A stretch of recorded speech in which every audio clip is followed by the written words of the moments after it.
Ibigay natin kay buntis. Tapos, ayan. Try natin. Dito siya. Ayan. Hi! Tara, gawa tayo ng veggie salad para kay buntis. Ayan.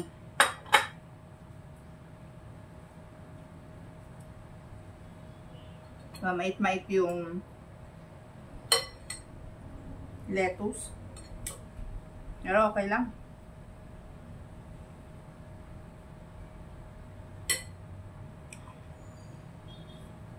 The best.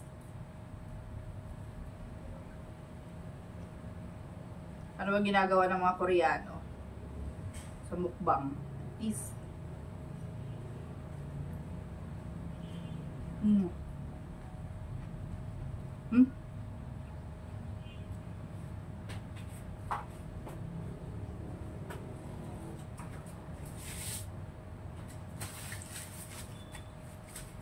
the best.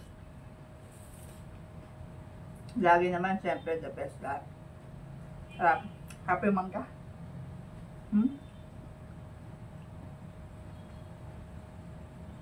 Sarap yung bagoong.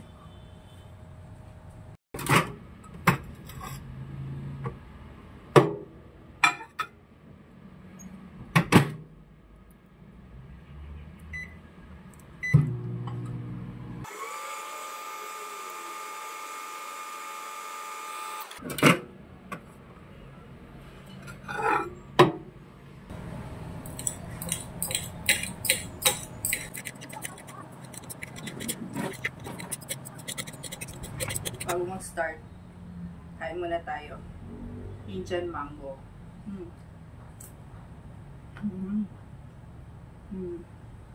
Sarap. Hindi siya maasim.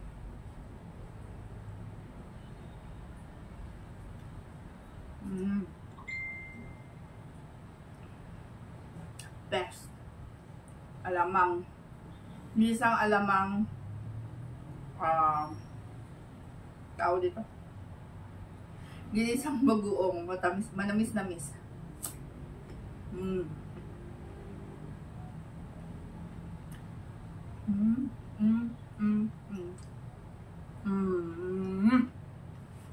Sarap, ang sarap. Start tayo.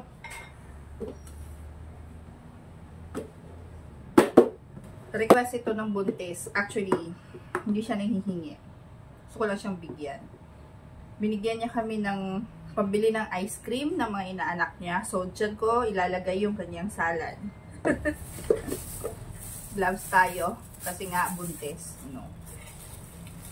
Ayusin natin dito. Malinis lahat ito.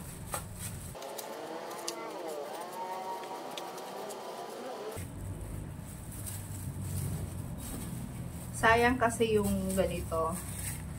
Dapat nire-recycle. Parsley.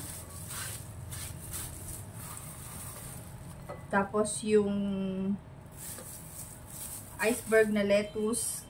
Julienne natin. Sino ba kasi yung Julienne na yan? So, ayan.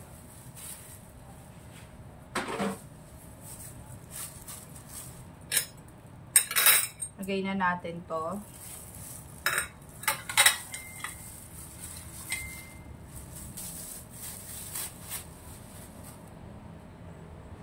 Lagyan natin ng tanduay. This is honey. Just a little bit. Dapat maglalagay ako ng condensed milk. Kaya lang, since buntis nga, eh baka masobrahan ng sugar. And then, konting salt. Konti yun. All-purpose flour. Ay! What? No! All-purpose cream. Flour. Just a little bit. Ayan. And then,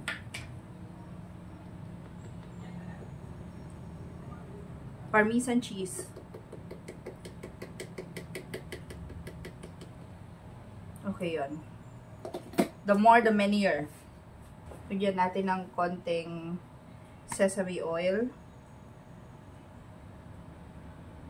Ay, okay.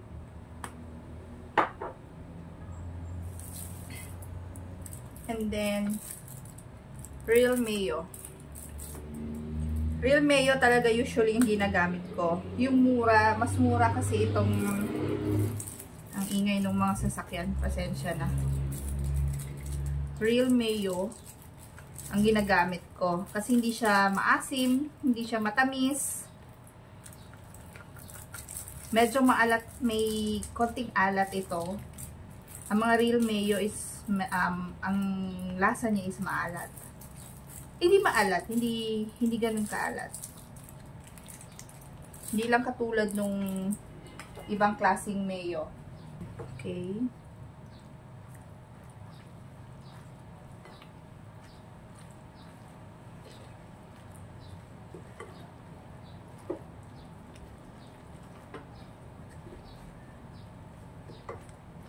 Sayang kasi wala akong cucumber.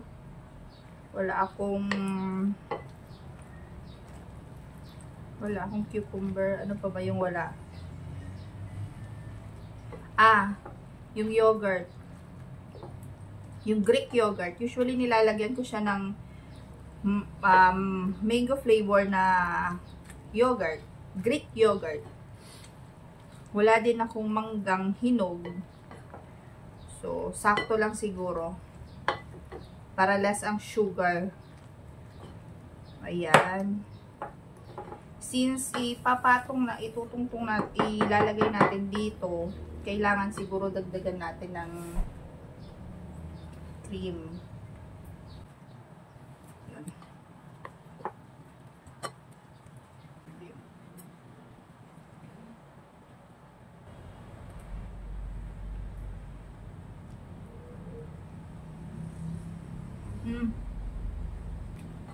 Yun.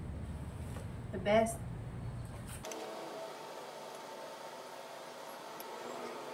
Natitira ko konti para sa akin. Ayan. Okay. Done na. So, ganun lang kadali.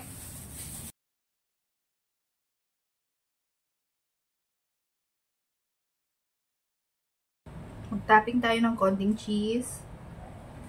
Ayun. Simple.